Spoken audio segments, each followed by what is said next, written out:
So nizere yuko meze neza.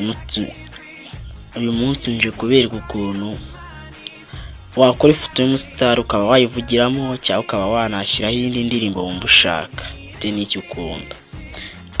Ndanakwereka n'ukuntu wafungura YouTube channel yawe kuri phone yawe n'ibisanzwe. Application ukayikoraho.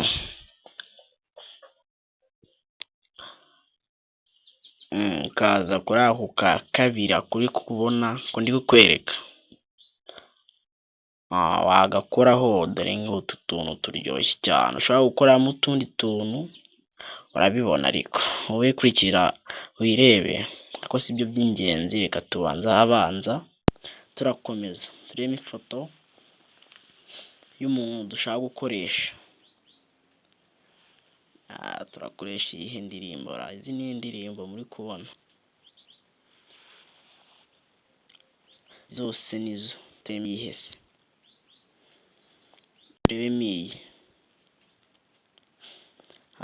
turaza ahangaha kuri aka gaplasi muri kubona ahangaha, urebemo ifoto yawe wumva ukoresha. Wakoresha iyawe, wakoresha n'iy'umusitari bitewe n'ibyo wakunze.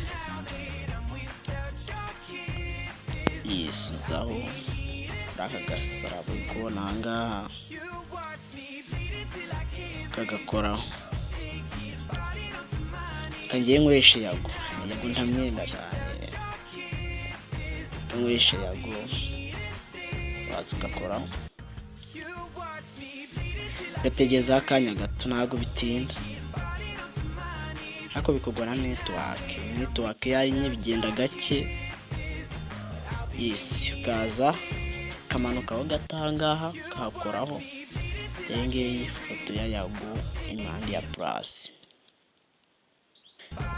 Kubibona uraza ukemeza hano hasi n'ubundi n'ibisanzwe kubona ko ya foto yajemo, n'ubundi bigakomeza kubona ko ari ibintu byihuta. Ugategerezaho gato,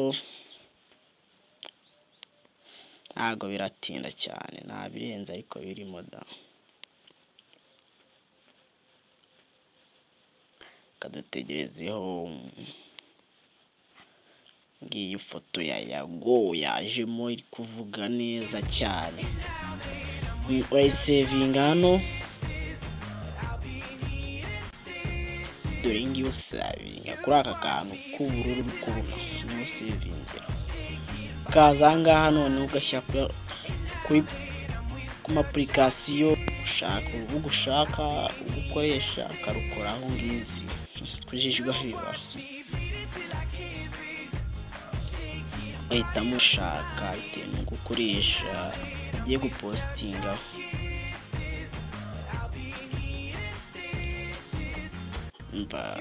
Ukayisevinga n'ibisanzwe. Ubu yagiye ijya kuri profile ya phone yawe wisangaho. Kuri aka rero oho itandukaniro ryabyo, uza kuri aka ujya kwifoto ushaka, ni nyinshi no hasi ziriyo. Karebamo umuntu ushaka gukoresha avuga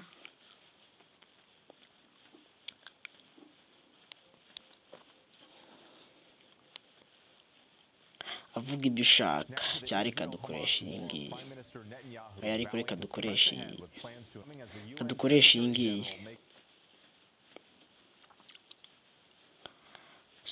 Uza hasi n'ibisanzwe ukahemeza. Iyo umuntu yagiye gakeya buriya n'ubibona birushaho kubimenya neza.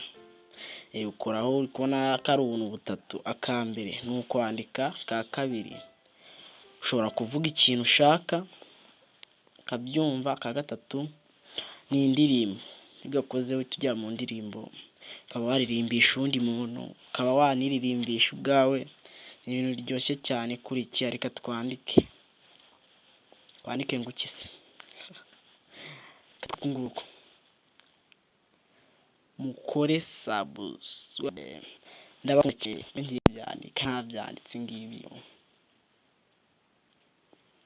ndabakane ndabera buriya mu buzima busanzwe ukayisevinga hariya hejuru ukaza ahangaha muri kona ukemeza ukamanuka hasi ukemezaho.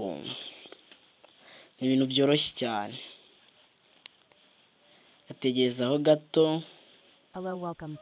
Ndaje mbatemo n'abadafite YouTube channel mbere ku kuntu wayikora. Ni ibintu byoroshye cyane, ushobora kuyifungura. Gisabwa ni wihutishe umva akantu ku kandi, ugategerezaho gato. Yes, nguwo ibyo nanditse uri kubyumva.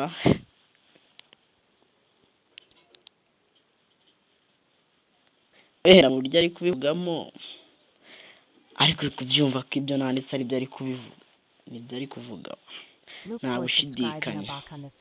Kayiseve ashaka kukapostinga.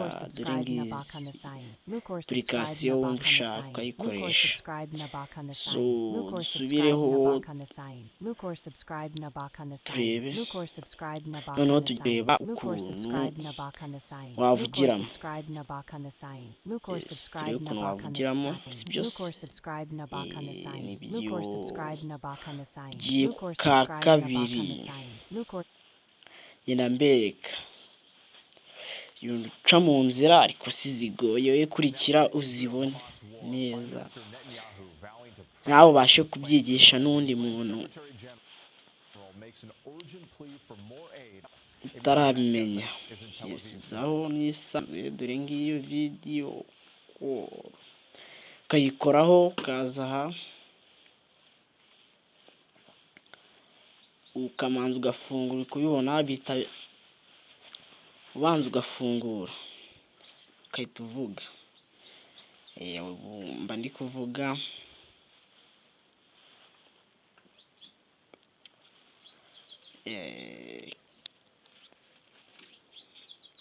ukagira akantu kagufi itazaba ndende cyane, ukemeza.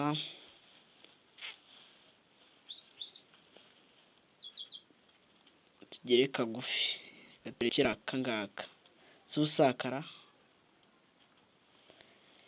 Gasevinga hejuru n'ibisanzwe.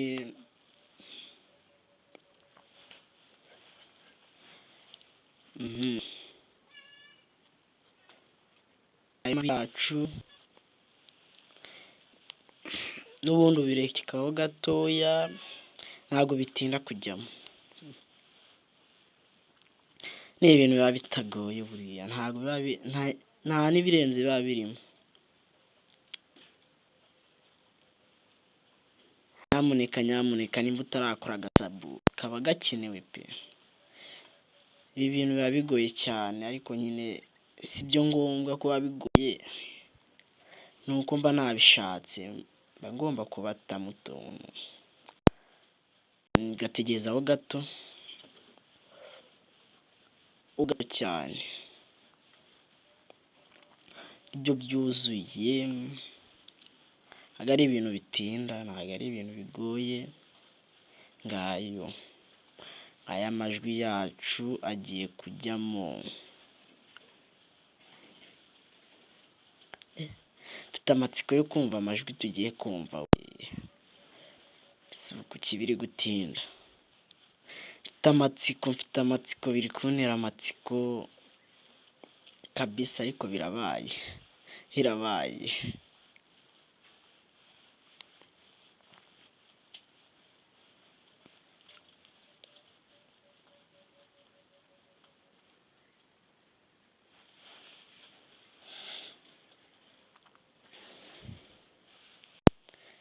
Akantu ko gusevinga kuko ni hahandi, ni ahangaha nayivuze inshuro nyinshi. So ni akangaka, ni ibisanzwe n'usevinga ni ahandi.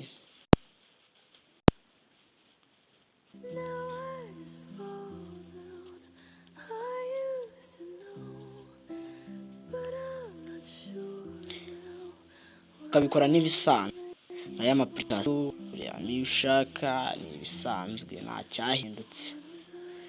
cyahindutse ni mu migire, ariko sevinga yo ni ibisanzwe. Tugakomeza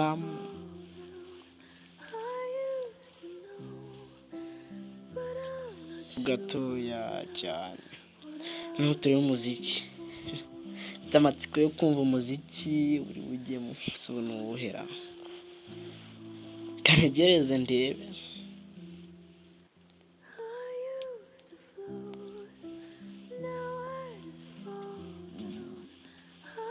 Ukareba ahantu uri bukoreshe, sinzi wowe ugomba guhitamo.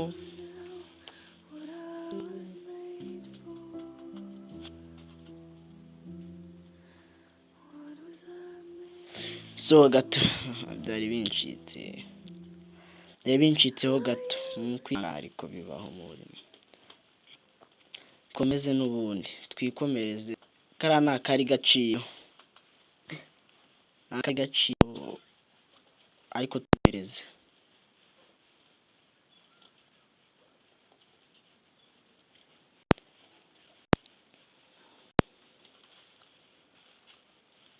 Nongere nkwibutseho, ibi bintu ntabwo wabikora utafunguye data, na biriya bibaye ari uko data menya zayo zishije, sinzi zayo zishije ahaya, saba kuba ufitemo data ukabikora ufite data. Kari gaciye, ariko sorry, umuntu aba yavangiwe agateranya sinabivuga gutera. Ibyo tube tubivuyeho, twikomereze. Byumva nuko ukurikira, tukabanza tukamenya ibintu neza uko bigenda, uko bikurikirana, ukaza ukareba umuziki ugomba gukoresha. Aba bantu muri kubona, iyo umukozeho ari kuririmba, ugashyiramo ifoto yawe, ugashyiramo umusitari, bikagaragara ko ari we.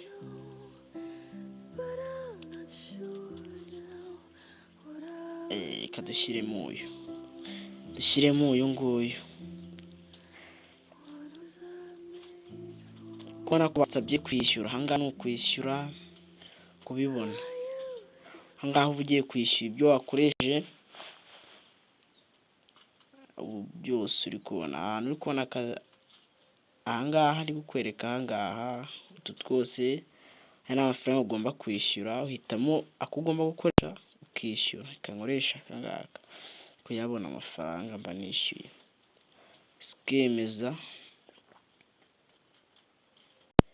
ukemeza n'ibisanzwe, ibintu byoroshye cyane.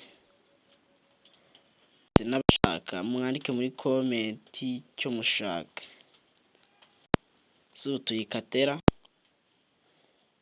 ariko ndi kubona wagira ngo igiye kuba ndende cyane, wayikata, ariko reka nyikate igice nyibahe. Iki cyo gufungura YouTube channel nacyo ndakibaha, nta kibazo, ntimugire ikibazo. Ushaka umbwire muri comment gusubiza. Ibi ni bimwe nari ndi kuvuga mu kanya gatoya, ndishyuye bihita bigaruka muri wishyuye, n'ubundi bihita bigaruka.